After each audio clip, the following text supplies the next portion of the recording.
Olá a todos, aqui estou eu para mais uma conversa. Mas antes de começar, deixo um convite especial. Se tens um familiar ou um amigo com uma história de vida que marcou, que ensinou ou que merece ser contada, envie-nos um e-mail e propõe a sua participação aqui no podcast Família e Amigos.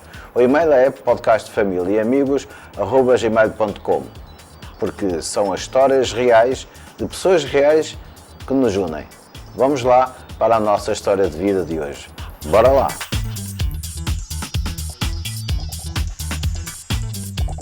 Olha, bem-vindos! Eu sou o Luís Lóio e este é o podcast Família e Amigos. No episódio de hoje tenho comigo o Luís Pimentel, cozinheiro na cozinha da Universidade de Coimbra. O Luís tem um percurso que prova que nunca é tarde para aprender e evoluir. Além do trabalho diário na cozinha, decidiu ir mais longe e concluiu um mestrado. Algo que diz muito sobre a sua dedicação e vontade de crescer. Hoje vamos falar de histórias de vida, de escolhas, desafios e aprendizagem. Num ambiente descontraído, como uma boa conversa entre amigos. Luís, é um prazer enorme ter-te aqui no podcast. Bem-vindo, Luís. Boa tarde, Luís. Também é um gosto estar aqui contigo, fazer parte deste teu novo hobby e é com todo o gosto que estou aqui. Olha, obrigado eu. Olha, Luís, para quem ainda não te conhece, quem é o Luís Pimentel? Portanto, o Luís é um rapaz que nasceu em Coimbra, ali na zona da Arregaça, onde era a antiga Macro, né? Ali na zona do Val das Flores.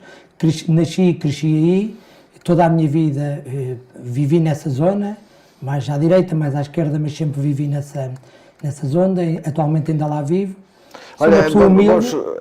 É isso, mais de ti, do prolongamento da tua vida, a gente já lá vai, porque eu tenho aqui várias perguntas para fazer. O Luís, numa palavra, como é que definias? Eu defino-me como uma pessoa humilde e batalhadora. Uhum. É como eu me definiria em duas palavras. Ok, olha, já disseste isso, nasceste na Arregaça, cá em Coimbra, e os teus pais, o que é que faziam? Os meus pais, que também são de Coimbra, o meu pai trabalhava na universidade também, e a minha mãe era empregada fabrila e, entretanto, também passou a trabalhar na universidade nos finais dos anos de trabalho dela. Uhum. Olha, e como é que eras em criança? A tua infância? Feliz, Foi uma infância difícil? bastante feliz. Daquelas infâncias, daqueles tempos de brincar na rua, conviver com os amigos. Tinha os meus castigos porque era um bocadinho rebelde também, apesar de tudo, mas uma infância bastante feliz. Olha, e onde é que tu brincavas?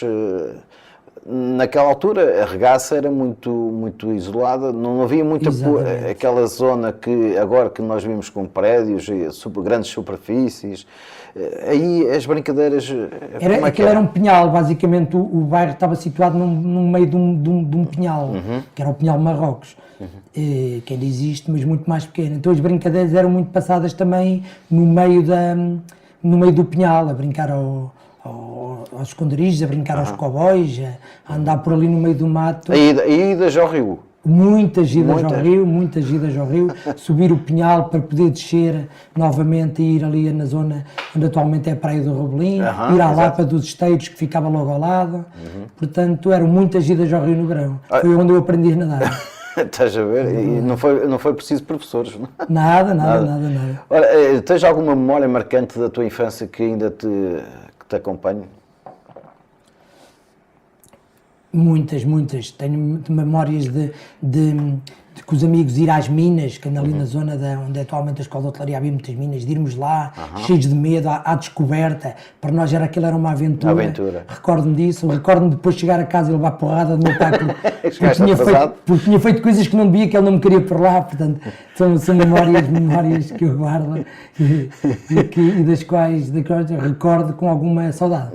É isso que eu ia perguntar, saudades desse tempo? Bastante.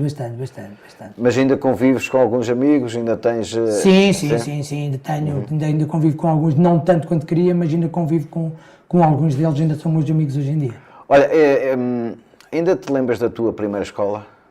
Lembro. Até lembro mais atrás, eu lembro-me do primeiro jardim-escola. Foi o jardim-escola João de Deus, ainda o primeiro, aos Arcos de Jardim. Ainda não existia o outro só apareceu mais tarde. E depois fui estudar para a escola número 16 do bairro Norton Matos. Foi onde eu fiz também o percurso até à 4ª classe e onde levei muitas reguadas por me portar mal. É isso que ia te perguntar. Como é que era o Luís nessa altura? Tímido? Já estou a ver que muito rebelde, não é? Exatamente. Muito rebelde. Mas tens algum professor que te marcou, sem ser, tirando as reguadas, que essa marcam mesmo, não é? Não, mas aquele que te influenciou mais para português ou por matemática? Ou nenhum deles? Não, recordo-me, se me perguntares o nome de um professor, eu nem me recordo provavelmente o nome de nenhum, portanto passou-me ao lado. Recordo-me dos amigos dos professores, não me recordo o nome de nenhum. Eu era um bocado talão na altura, eu que estudar não era muito para mim na altura, engraçado. Quer dizer, não eras um menino aplicado? Nada, eu ia por obrigação, estava mais interessado no recreio do que propriamente nos estudos. Depois vais para o secundário. Exato. E aí, tu aí, onde é que andaste no secundário? Portanto, depois passei para o preparatório para o Eugênio de Castro, para a escola preparatória Eugênio de Castro, fiz lá até ao 5º ano, correu bem, aí já fui um aluno, passei, até tinha boas notas. Quando fui para o secundário, fui para a Quinta das Flores, armado que afinal até era um bom aluno e um bom estudante, deixei de estudar outra vez e aquilo veio outra vez por aí abaixo.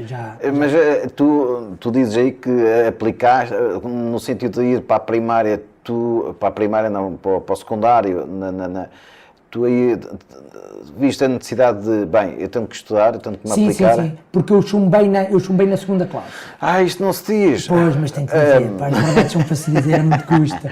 Já nem eu quase me recordava disso, mas a verdade é que reprovei na 2ª classe. E então quando depois tive que recuperar aquele ano, até porque o meu pai me castigava, era muito severo na minha educação, e me castigava, e quando então eu fui para o 5º ano, fui obrigado a ter que estudar. Como já levava um ano a mais com os restantes colegas, tive que ali trabalhar não deixei de ser rebelde, mas tentei aplicar mais um bocadinho. E as boas notas até surgiram, até depois ir para o 7º ano, na Quinta das Flores, e aí a confiança, pensei que já era o melhor naquilo e acabei por me baldar novamente e voltei a ser um calão que era antigamente. E continuei assim. E depois repetiste mais algum? Depois voltei a repetir salvo erro, o 10º ano. Eu acho que até aí... minto. Repeti o 7º ano. Repeti o 7º ano e depois o 10º. Olha, quando estudavas aí, nas férias, como é que eram as tuas férias? Era na praia, na cidade, com a família, com os amigos? Não, sempre, o mês portanto, desde que acabavam as aulas, na altura penso que era em junho, logo ali, na altura as aulas penso que acabavam em junho, se bem me recordo. Então tinha o mês de julho para ir para o rio com os amigos, as brincadeiras de verão com os amigos, onde todos os dias íamos para o rio, para as piscinas, para as antigas piscinas, que já não existem, e sempre. E depois em agosto, a primeira quinzena de agosto era sempre férias com os meus pais, sempre. O destino favorito na altura era a Praia da Nazaré, que sempre gostávamos e foi onde eu cresci enquanto miúdo e ganhei um carinho especial por aquela praia. Faço questão sempre de lá ir todos os anos, pelo menos um fim de semana, porque ganhei um carinho pelaquela praia. E fazias surf, não? Na altura nada. Nem nada, tudo que era pranchas não era comigo. Nadar não era muito comigo. Olha, e tu nessa altura estudaste sempre ou o teu contacto com o trabalho? Fazias algum trabalho Sim. Na altura que estudavas? Sim, eu fazia, portanto, quando fui para a Quinta... Aliás, ainda voltando atrás, eu quando era pequeno, e quando eu falo pequeno era precisamente no 5º ano, 6º ano, o meu pai já me incutia o espírito do trabalho para ganhar dinheiro e não me dava o dinheiro de mão beijada nas férias. Então incentivava-me a criar coisas, manuais, para que eu nas férias pudesse vender e ganhar o meu próprio dinheiro. Em vez de me dar o dinheiro de bandeja para eu gastar nas férias, era assim que eu recuperava o dinheiro. Ia para a Praia da Nazaré, junto ao mercado, vendia coisitas artesanais, muito mal feitas na época, mas que as Mas pessoas achavam piada. agora pode valer muito, não é? Ou não, que eu acho que não ficou nada para sobrar, mas as pessoas, por acharem piada, acabam sempre por comprar, davam qualquer coisita, e aquilo já era o suor do meu trabalho. Também não transpirava muito, mas pronto, mas já dava para ganhar algum dinheiro para eu gastar nas férias. Esse foi o primeiro contacto com o trabalho. Mais tarde, quando já estava então no secundário, surgiu a oportunidade de fazer um part-time no bar da auditoria da reitoria, quando havia congressos, e estar no bar a servir, a tirar uns cafés, a dar umas águas. E com que idade mais ou menos E aí recordas? devia ter os meus 16, 17 anos por aí. Já comecei, aí já ia trabalhar, portanto estudava, e quando as aulas acabavam e sempre que havia serviço nesse bar para eu poder ganhar algum dinheiro, eu ia ganhar de forma a poder também ter o dinheiro para o dia-a-dia, uma vez que os meus pais nunca foram muito abonatórios de me dar mesada, achavam que eu devia conquistar as coisas pelo meu esforço e não propriamente de mão beijada. Pois é, mas isso era na altura, na altura era assim, agora bocadinho assim. não havia mesadas, havia mesadas para aqueles que tinham dinheiro, nós, quem não tinha, tínhamos que fazer para isso e tínhamos que trabalhar e ir à nossa vida, porque se quisesses umas calças, umas sapatilhas, tinhas que trabalhar para ter, e tu também sentiste isso então? Muito. Foi isso, e depois fiz sempre, portanto, criei sempre esse hábito de trabalhar e estudar até ao momento em que fui para a tropa. E aí então é que... Que engraçado, a próxima pergunta é se tu foste à tropa. Fui. Foste à tropa, aonde? É verdade, apesar da minha pequena altura, da minha baixa estatura, eles aceitaram-me lá. Como é que aceitam? Precisavam de pessoas pequenas, soldados pequenos, para fugir por causa das trinchas. Para serem ratos. Exatamente. Olha, tu vais por ali aquela bomba. Minas de Armadilhas, chapador de engenharia.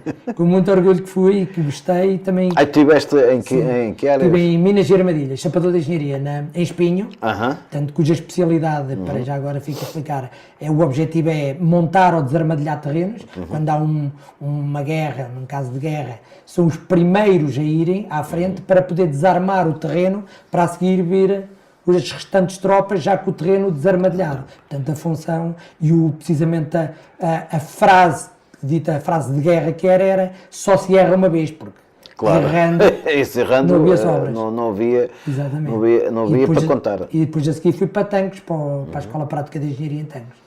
Não, mas estiveste então em boas, ser bem colocado então na tropa. E o que é que sentiste? Olha, eu gostei. Senti uma das coisas que mais aprendi lá foi precisamente o espírito de camaradagem. Aí eu já tinha a camaradagem com os meus amigos de infância, mas ali sentes mesmo o espírito de corpo, de camaradagem, de um por todos.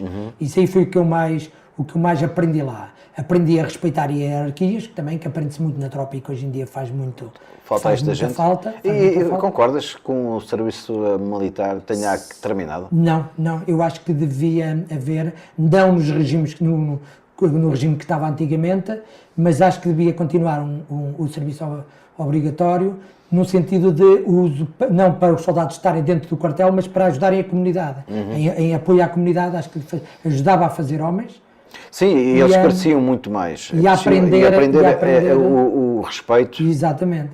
A disciplina. E a nota está que a geração depois do serviço obrigatório, do serviço militar obrigatório, parece que perdeu-se um bocadinho esses valores que a nossa geração tinham, mesmo aqueles que não iam à tropa, não sei se foi o teu caso, mas mesmo aqueles que não foram à tropa, ganharam esse espírito porque os pais tinham ido e os ensinavam, portanto acabam por ser... Agora, os nossos filhos que não foram, quando forem ensinar aos filhos, acho que pior ainda vai ser, porque vão-se perdendo ao longo do tempo. Porque a ideia de, já agora, nós fomos, e eu não me importava nada como eu fosse. Eu também não. Nada. Aprendiam ali o que era, ok?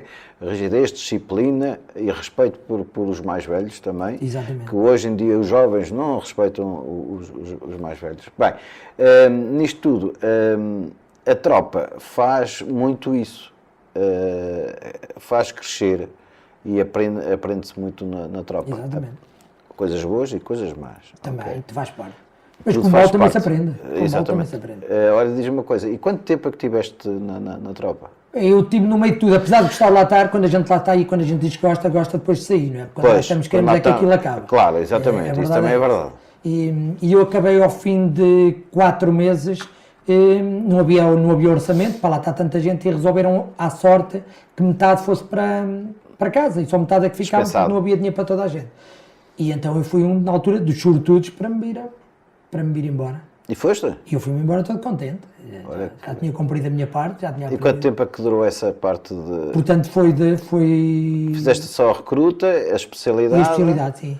Sim, sim, não é? sim. Estiveste lá em cima para ficar para Tipo, baixo. exatamente, fiz a recruta e a especialidade, fiz em Espinho, Espinho. no RG3, e depois fui para a Escola Prática de Engenharia já como pronto. Já como pronto, onde depois na Escola Prática de Engenharia fui PU. Na altura havia, que era a Polícia de Unidade.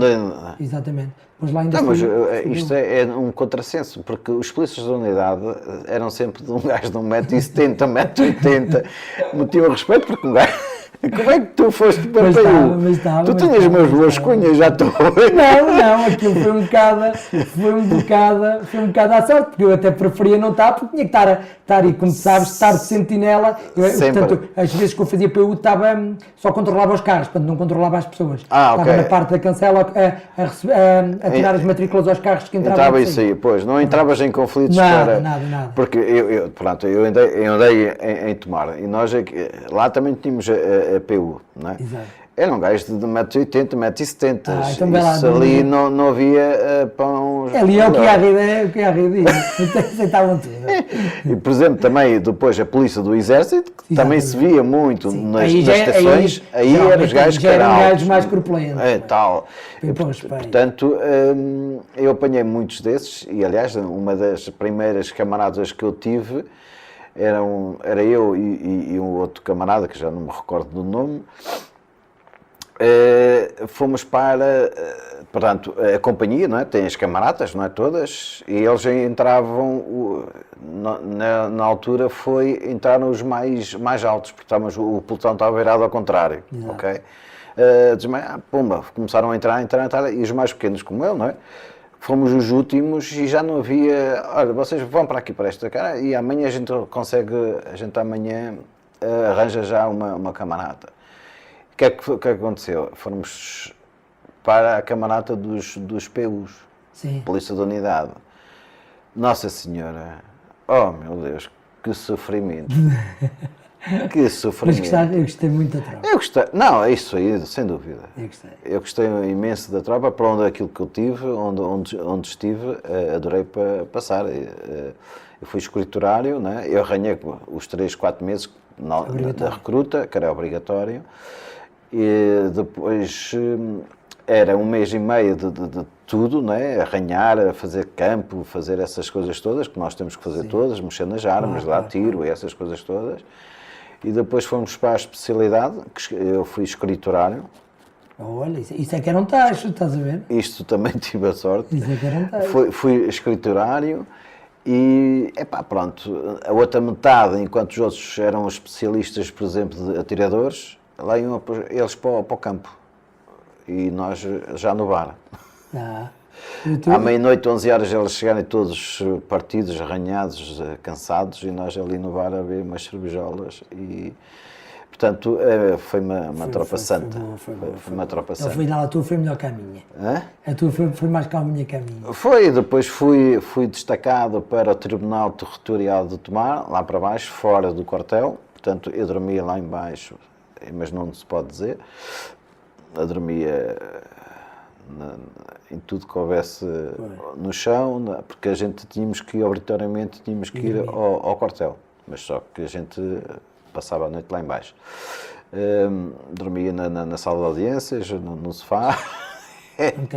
Era onde calhava. Portanto, foi uma tropa santa, pronto, nas suas dificuldades fora da família. E aquilo que mais me gostava era, ao domingo, a gente sair... Exato, deixar a família, não é? Deixar a família, também, vamos embora. Também. Vamos embora. É o que custa a todos os militares, é precisamente isso. Eu acho que é isso. É o deixar a família e ir para lá levar nas orelhas, não é? Sim, e uma das, agora estamos a falar de polícias do Exército, e nós, há uma vez que eu saio ali em Celas, não é? Morava em Celas, e desci a Rua da Aveira para ir para a estação, para aqui para a estação, apanhar o comboio para ir para Tomar. E eu ia descer a Rua da Aveira, e como é óbvio, não é? Queria lá saber, com a mochila às costas, aquele saco militar que nós Sim, tínhamos, que que recruta, éramos obrigados a ter, não é? E nós íamos, eu ia aí sem o Kiko, na altura, sem o Kiko, sem nada, epá, e um Jeep passa e para logo. Eu, fogo, estou lixado. Vieram ter comigo, ali na Rua da Beira, noite, não é? Eu, fogo, estou lixado, queres ver? Sai lá um gajo, então, papá, já não sei o que é que ele disse, não é? Claro. Já não sei o que é que ele disse, só sei que ele disse também que ia para ali, para tomar, não sei o quê. Pá, então vá, entra aí no Jeep. Olha, afinal não são tão maus. Afinal não são tão maus. Eu por acaso nunca os apanhei. Nunca. Eu apanhava no entrocamento então. Eu tive depois, está bem, mas eu só depois A polícia do exército no entrocamento aquilo era. Pois era. Mas a mim nunca me. Mas mas era a polícia do exército, mas eram todas as patentes, não é patentes, todas as especialidades. Não, era o exército, a marinha e a força aérea. Eles estavam lá também, porque aquilo era encontro de tudo. Era entroncamento, Era tudo, era marinheiros, era tudo, a força aérea. O pessoal todo ali da zona. Sim, vinha dos comboios e depois apanhava os comboios era tudo. Olha, depois da tropa, como é que foi? Depois da tropa, essa excelente aventura, depois da tropa, ainda fui me matricular para tentar acabar na altura os estudos e tive que começar a trabalhar, entretanto, porque já estava mais na idade de trabalhar, e então comecei a trabalhar, e na altura comecei a trabalhar no bar da Faculdade de Psicologia, por conta da casa do pessoal da universidade. Comecei a trabalhar e fiz o bar da Psicologia e fazia o bar da antiga Faculdade de Farmácia, que agora já não é Faculdade de Farmácia, e foi onde eu comecei a trabalhar. Ainda lá trabalhei 2 anos, talvez. Não tenho... Então, e como é que tu chegas àquele dia mais importante da tua vida, onde me conheceste e chegaste à Macro? A minha Macro foi engraçada, porque eu, entretanto, entre o trabalhar nos bares da universidade e quando eu tinha queria um aumento e eles não me puderam dar o aumento, eu resolvi, era novo e pensei, então não quero estar aqui, e despedi-me. E na altura fui trabalhar, antes de ir para a Macro, fui vender ar-condicionados e piscinas de ar-condicionados, era o que eu vendia, era uma empresa que vendia, uma empresa muito conceituada, e eu andava com o meu carro a vender isso, pronto. Quando a empresa fechou, abriu falência, não por minha culpa, mas abriu falência. Eu pensei, acabou aqui, não quero ir para o desemprego. Tu oferecias mais do que vendias. Não, até vendia muito, mas quando os patrões gastam mais do que aquilo que podem, a empresa não aguenta. Claro. Entretanto, a empresa fechou num dia e eu pensei, não posso ir para o desemprego, e felizmente foi coisa que nunca tive, foi no desemprego, e surgiu uma oportunidade pelo um amigo de ir trabalhar para a Macro, na altura para o Novo Resto. Ainda havia o Novo Resto na Macro. Sim. E eu fui para o Novo Resto trabalhar. Na altura, não diretamente pelo Novo Resto, por empresas que trabalhavam para o Novo Resto. E trabalhei lá uns 2, 3 meses no Novo Resto, até que na altura pedi ao Jorge Lima se podia vir cá para baixo para a Macro, porque sempre era funcionário da Macro, enquanto no Novo Resto não o era. E ele aceitou-me logo, então numa sexta-feira saí do Novo Resto, numa segunda-feira comecei na Macro, precisamente no RM. No RM, onde tive o prazer de te conhecer, não é? E ou seja, o que é que achaste de trabalhar? Olha, conta lá. Foi muito engraçado. A minha primeira... Eu quando fui para... Portanto, quando me mandaram, quando eu fui à entrevista ou falar com o Jorge Lima para ver qual era a secção que eu ia, numa lista de secções para a qual eu poderia trabalhar, disseram-me, olha, tu escolhe esta primeiro, escolhe esta a seguir, escolhe esta a terceira, as melhores secções que eu podia escolher. E em último lugar da lista estava o RM. Disseram, esta não baixa, é a pior de todas. Sério? E eu convencido que ele ia me dar a escolha e que então eu escolheria qualquer uma das outras menos aquelas. A que me calhou foi precisamente o RM sem me darem hipótese de escolha. Portanto, calhou-me aquilo. Andei ali uma semana onde na altura, e tu bem te lembras que se puxava as paletes à mão com porta-paletes, pela loja fora, e aquilo era obra. E tenho uma memória da Ação, que trabalhou connosco. A Ação também vem cá. Que me disse assim ao fim de uma semana, olha, já aguentaste uma semana, não é nada mau, há muitos que nem uma semana aguentam.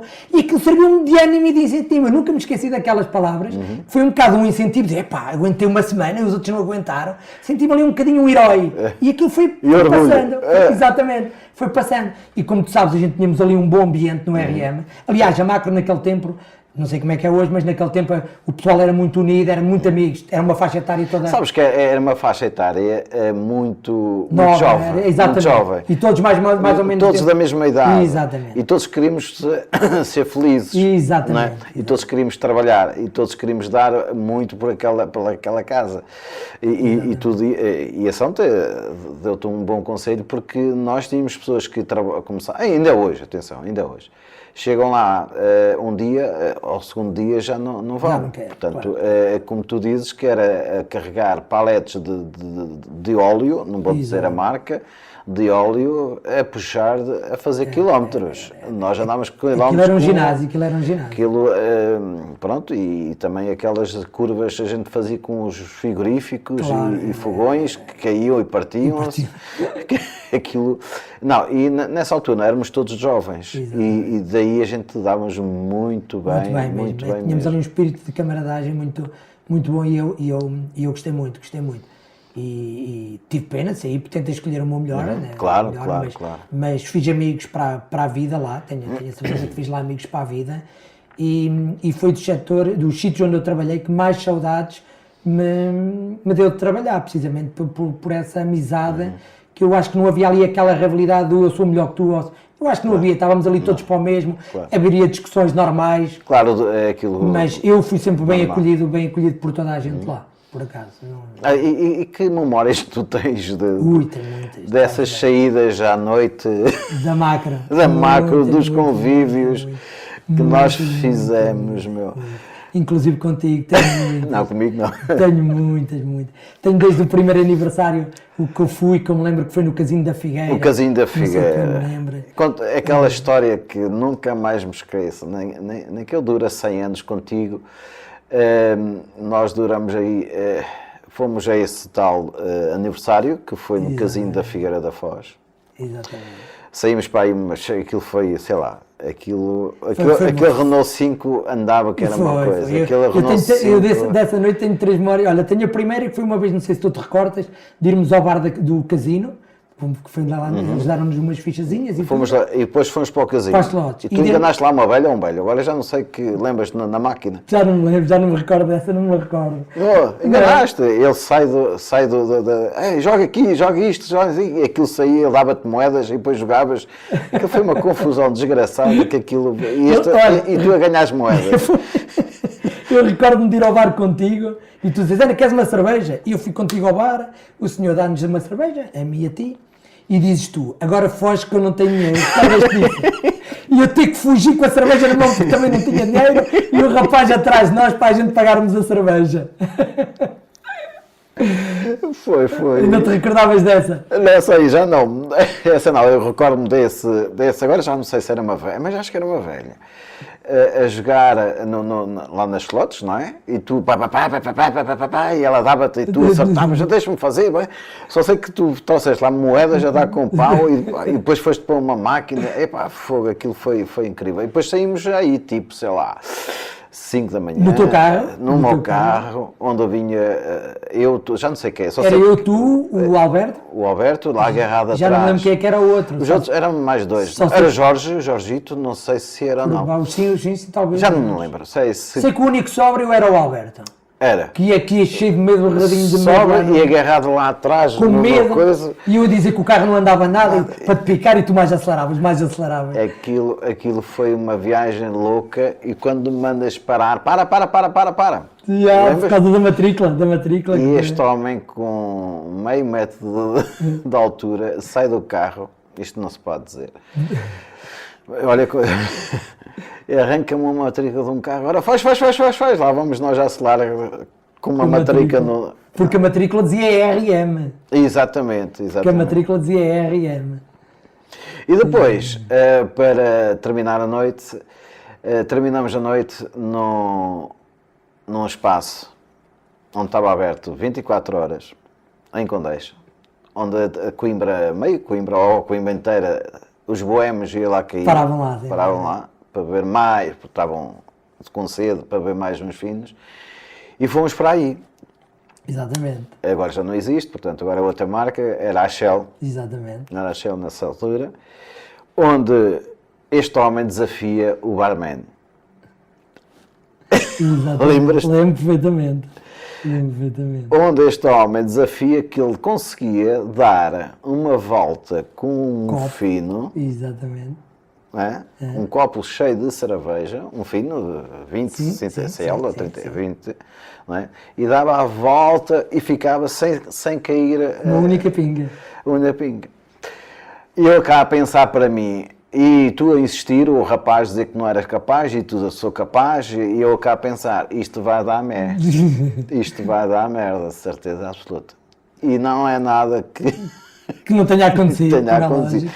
E depois, mais engraçado disto tudo, tu vais fazer. Exatamente. E o resultado foi o homem levar com a cerveja toda na cara. Ele faz assim ao copo, a cerveja toda Na cara. na cara do rapaz. Ele salta para cima do balcão. O dono queria-me bater. O dono queria bater, ele queria bater, o que foi, A sorte foi o Jorge. Foi o Jorge que conheceu a conhecia. senhora. Nisto tudo, eu vir-me para este homem e pergunto, alguma vez tu fizeste isto? E ele, não. Mas aí até o próprio rapaz se começou a rir. Até o próprio rapaz se começou a rir. Isto foi autêntico. São histórias comigo. Então, e consegues, é a primeira vez que... O quê? Primeira? Aquilo foi uma confusão. Foi o que o álcool faz. O que o álcool O faz. que foi... Bem, Mas temos outras. temos outras. Conta mais uma. Olha, posso-me lembrar daquela vez, por exemplo, que não sei se recordas, que fomos já à antiga Casa da Madeira, que encontramos o Marcos Mendes, Ai, o meu amigo, Marcos Mendes. Marcos Mendes? Sim, é verdade, é verdade. onde íamos a sair, ele vinha a entrar, a sorrir, com aquele sorriso normal dele, Sim, sim, e tu sim. lhe mandas assim duas fatadas na cara e dizes, então, está bom, Está por aqui? está por aqui. E a minha ex-mulher na altura pergunta, quem é? Trabalha na máquina? Pois foi. Essa foi uma... E ele contra rir sempre sem quebrar. Esta aí também foi muito engraçada, porque não, estavam a entrar, era o Alberto João, do Jardim, Exatamente. o Marcos Mendes. o Marcos Mendes e havia outro cá de Coimbra, que agora não me Também não me recordo. recordo quem era o outro. É o Manuel, pronto, era outro que foi presidente da Câmara Municipal. É Manuel Machado, não? Não era o Manuel Não. Machado, não, é do outro gajo de... Não é Assunção, esquece. Esta memória está a ficar Também não me fraca. recordo. Bem, e depois ainda temos mais uma que tu, com as tuas manias dos cocktails, não é? Eu faço uma festa, fomos todos do RM para a minha casa, um T1, numa sala muito pequenina, não é? Exatamente. E tu começas ali a fazer misturas para o pessoal todo e até para aqueles que nunca bebiam. Chegou a um ponto que éramos todos a fumar charuto, tive a casa aberta, a janela da sala aberta durante 1 semana e meia para sair os... E o engraçado é que, não sei se recordas, a tua mulher chegou a casa, o Tosé Dentro da banheira. a dormir na banheira, dentro da banheira, e tu fechado na varanda, porque a gente fechou-te a porta e tu ficaste fechado na varanda. E a tua mulher a chegar a casa e ver aquilo tudo. E acho que foi nesse dia que descobrimos que éramos primos. Sim, acho que foi? sim. Penso que foi Acho nesse dia que descobrimos que é éramos verdade. Ao fim desse tempo todo... A gente não estava às semelhanças entre nós, o facto de sermos pequeninos. Exatamente, sermos pequenos e doidos, não é? Exatamente. Mas foi uma fase assim muito engraçada Bons tempos, bons e divertida. Bons tempos. E daí era a representação daquilo que nós estávamos a dizer, que o espírito que nós tínhamos na altura, não é? E depois chegou a altura de saíres, não Sim, foi? sim, E quando sim, sais sim, para a macro, vais para onde? Eu quando saí foi porque eu pensei que queria procurar algo que, a pensar um bocado no futuro, não me via depois mais velho a puxar paletes, né? enquanto se é novo, Claro. tudo se faz, mas eu pensava, epá, daqui a uns anos, quando eu tiver 60 anos, vou andar a puxar paletes, vou aguentar, e então pensei num serviço que fosse estável e então surgiu-me a hipótese de ir para as cantinas da universidade, na altura. Tá, e como é que a cozinha entrou na tua vida? Entrou assim de um momento para o outro, surgiu uma hipótese e eu, na altura, falei até foi com o Lemos que me surgiu essa hipótese, ele deixou-me experimentar sem que eu me despedisse e disse, vais lá, experimentas. E eu fui lá, eu não sabia, eu nem batatas sabia fritar, portanto eu caí um bocado naquilo sem saber fazer nada. Grande parte do que eu sei aprendi lá com os mais velhos. Ok, então não foi planeado, Nada. foi natural, aconteceu naturalmente. Eu vou para ali, vou aprender, se gostar, a gostar, se nunca tive um sonho de ser cozinheiro, nunca foi nada que eu tivesse vocação, porque nunca tinha feito nada na cozinha, portanto não, foi mesmo um bocado naquela, olha, é Estado, na altura compensavas trabalhar no Estado, e foi a estabilidade, fui à procura um bocadinho já da estabilidade e que fui. E gostei e fiquei. E nessa altura, quando entras, houve aí alguém que te inspirou a seguir este caminho? Aprendeste com os mais velhos, não é? Devia ter lá um cozinheiro-chefe, não é? Houve alguém que... Inspiração. Ou então começaste a descobrir-te por ti mesmo e arranjaste a manga, eu vou ter que aprender. Os cozinheiros mais velhos foram sempre ensinando. Ainda hoje processa, os mais velhos vão sempre ensinando aos mais novos. E eles iam-me ensinando coisas básicas que iam fazendo e eu fui tentando fazer. E quando havia um prato que eu não sabia, que na altura eram quase todos, o que é que eu fazia? Tirava os apontamentos, quando chegava à casa ainda tinha a memória fresca do que é que tinha sido o prato, escrevia num papel todos os procedimentos que eu tinha posto, mas tudo tintim por tintim. E aqui eu fiz um bloquinho com aquilo. Quando comecei a ter que fazer sozinho, olhava para a mente e dizia, amanhã é feijoada. Eu no dia anterior ia ao livro, lia como é que era o processo todo, tinha aquilo na cabeça, chegava lá, punha aquilo memorizado conforme tinha escrito e as coisas resultavam. E foi assim, passo a passo, comecei a fazer os pratos e é como se consegui depois trabalhar sozinho. Olha, e alguma vez correu-te alguma coisa mal, assim, na cozinha?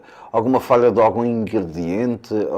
Ou aquilo estava mesmo para abrir e aquilo estava-te a sair mal, sei lá, a feijoada? Umas vezes pode ser melhor, outras vezes pode ser pior. Assim que eu diga que foi assim um descalabro, não me lembro assim propriamente de... Porque há sempre um suporte, não é? Se isto corre mal, vai-se fazer outra comida? Não há muito essa hipótese, porque estamos a trabalhar ali... Eu não percebo nada disto, por isso é que... Ali nas cantinas sempre é feito em grande quantidade, não quer dizer que se não der, que não se tenha que partir do zero. Claro. Mas não pode mesmo correr mal, porque senão é uma quantidade muito grande que vai... De prejuízo. A gente quando faz arroz, faz aos 20 quilos, portanto, se o arroz for fora, vão 20 quilos de arroz. É mais fácil dar o arroz, nem que esteja empapado, do que mandá-lo fora e dizer, olha, paciência, calhou mal, tens que o comer. Porque é um prejuízo muito grande, ao preço que é, não se pode dar esse luxo.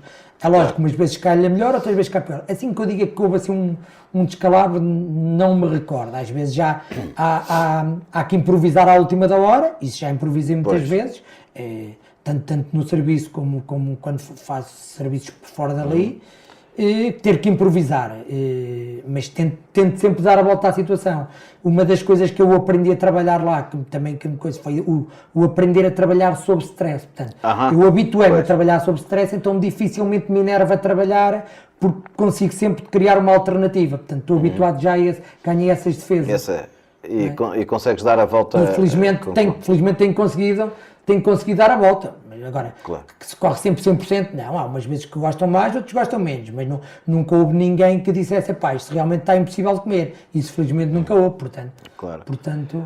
Luís, como é que é um dia normal de trabalho, o teu? Entras de manhã, vais ver... Como é que é? Hoje em dia, no setor que eu estou, portanto, eu estou na parte do catering, já não estou propriamente a fazer comida para estudantes, estou mais a fazer comidas para eventos. O meu dia-a-dia é diferente do quando estava na cozinha.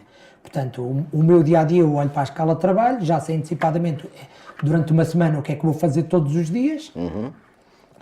E então, consoante o dia, eu tenho liberdade de horário, escolho o horário que quero entrar ao serviço, tenho essa liberdade de dizer a hora que eu quero entrar, entro, e então vou fazendo, se é um coffee break, que vou fazer, separo as coisas, vejo a hora do coffee break, adiante, vou fazê-lo. Se for cozinha, tento preparar coisas, por exemplo, hoje foi uma desgraça, porque hoje não tinha para fazer adiantamentos, portanto hoje basicamente o meu dia de trabalho foi comer com uns amigos e está feito o dia de trabalho. Hoje foi um bocado assim. mas atualmente nenhum dos meus dias são iguais. Nenhum. Eu tanto posso num dia não ter nada para fazer, como é o caso de hoje, e é mais o orientar e o organizar uma coisita e o resto está feito. Mas estavas lá, mas tinhas comida para fazer, mas o que é que aconteceu hoje? Não tinha comida, hoje não tinha serviço. Hoje não tinha serviço. Mas tinhas que lá estar, pois. Então o que eu fui fazer, podia não estar, mas fui adiantar algumas coisas. As coisas para amanhã, ok.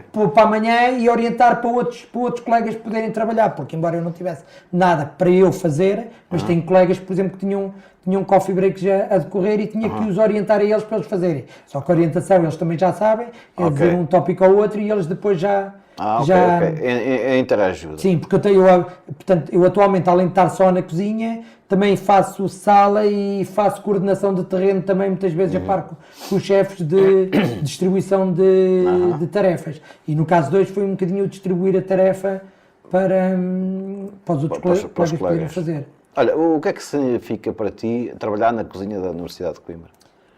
Tenho muito orgulho em representar a Universidade de Coimbra, porque é uma grande instituição.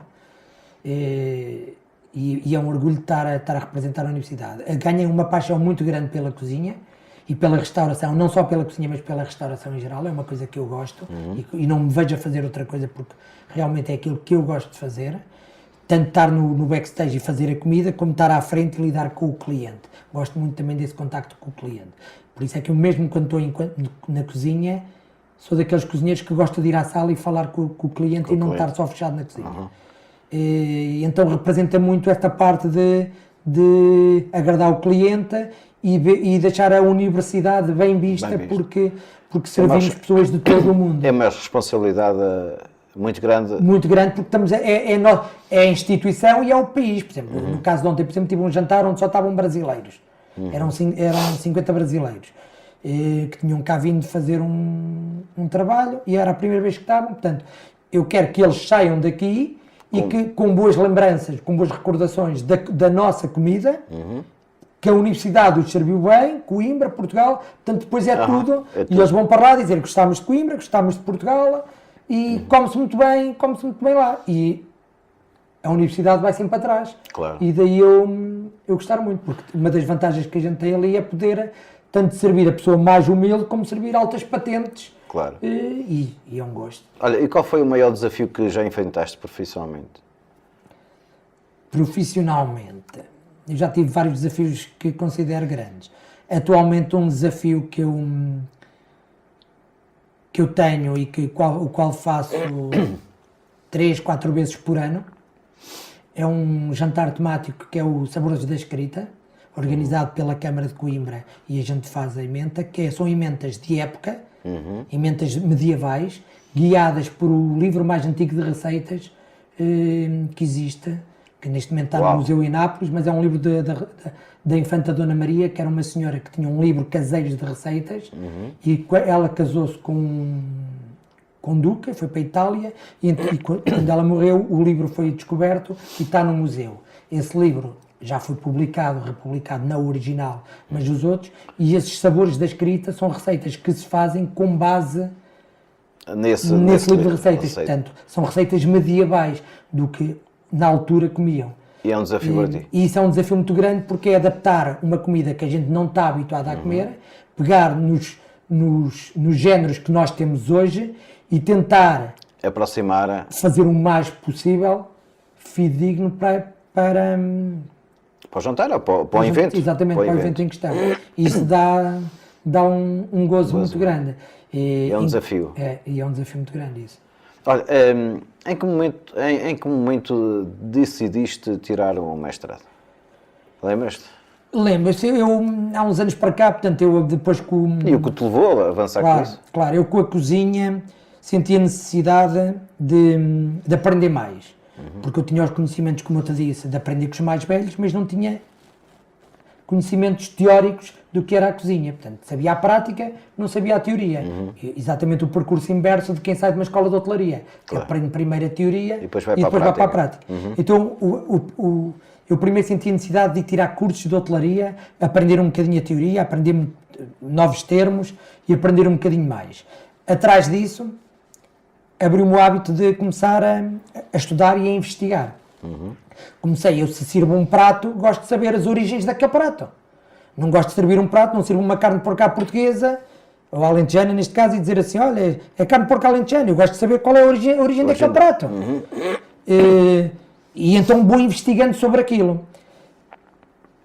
Tirando o curso, tirando esses níveis todos de cozinha, cheguei ao nível máximo de cozinha, que era o nível 5, e pensei, epá, e agora fico a fazer o quê? Tirei e vou ficar parado. Já, o bichinho de estudar já cá estava, e pensei, tenho que estudar mais qualquer coisa. Mas nesta altura já te aplicas, não é? Nesta altura já me aplico, já não tinha nada a ver, já foi, lá está. Já não é o Luizito lá atrás. Já não é o calão, agora já é por gosto e não por obrigação. Aquela obrigação que eu tinha pequeno, agora não, agora é por gosto, faço por vontade própria. A partir desses cursos de cozinha pensei, epá, agora acabou, o que é que eu vou tirar mais? Houve a oportunidade de tirar um curso de línguas de inglês na Universidade de Coimbra, com propinas pagas pela Universidade, uma vez que sou funcionário. E pensei, propinas pagas, por que não? Evoluir o meu inglês. E comecei a estudar inglês, a ter aulas de inglês na Universidade, na Faculdade de Letras. Acabou-se o inglês e pensei, podia ir mais além, porque o inglês tem sempre mais para aprender. Mas houve a hipótese, o convite na altura por o chefe Luís Labradora, o chefe da seleção de Portugal, que me falou em eu poder estudar mais. E eu perguntei-lhe como, e ele era um dos coordenadores do mestrado em Alimentação, Fontes, Cultura e Sociedade na Faculdade de Letras, e sugeriu-me, porquê que não tiras o mestrado? Tens capacidades para isso? E então eu candidatei-me ao mestrado. A minha candidatura foi aceita pelas minhas valências de trabalho, curricular e tudo o resto. Foi aceita e entrei no mestrado, pronto, e foi assim que começou a minha aventura do mestrado, que é em Alimentação, Fontes, Cultura e Sociedade, onde aprendes um bocadinho também a história da alimentação. Olha, e como é que foi conciliado o trabalho, estudos e a vida pessoal, profissional? Foi no primeiro ano, enquanto eu estava só nas aulas, portanto o mestrado, tu tens um ano de aulas e depois tens o ano de dissertação. Enquanto foi as aulas do mestrado é só à segunda-feira, o dia todo. Portanto, eu comecei a meter as minhas folgas à segunda-feira para não prejudicar o serviço e de maneira a eu também não perder as aulas. Então, era todas as segundas-feiras, das 8 da manhã às 8 ou 10 da noite, por aí. Era o dia todo em aulas, só com uma pausa para comer e pequenos intervalos de 5 minutos. Portanto, o primeiro ano com as aulas é fácil, porque vais às aulas, aprendes, fazes os trabalhos, fazes os testes e vais conseguindo conciliar o resto. Sabes que é só à segunda e pontualmente. Quando passas para o segundo ano, para o da dissertação, aí acaba por ser o que parece que é mais fácil, porque já não tens aulas obrigatórias, aí é mais complicado porque estás por tua conta. E aí tu tens que escolher um tema ao qual te vais debruçar e tens muito trabalho de investigação, muito tempo em bibliotecas, muito tempo em pesquisas. Em pesquisas, sim. A ler livros, tudo, trabalho. E aí deixei de ter o tempo livre que eu tinha, deixei de o ter para me dedicar àquilo, porque quando estava fora do trabalho, estava de folga ou estava de coisa, era estar a estudar tardes e noites, a poder fazer o trabalho, para também fazer em menos tempo possível, porque as propinas também custam a pagar, como é lógico, e quanto mais tempo eu andasse, mais tempo pagava de propina. Em algum momento dessa parte, sentiste dúvidas ou medo de não conseguir? Muitas.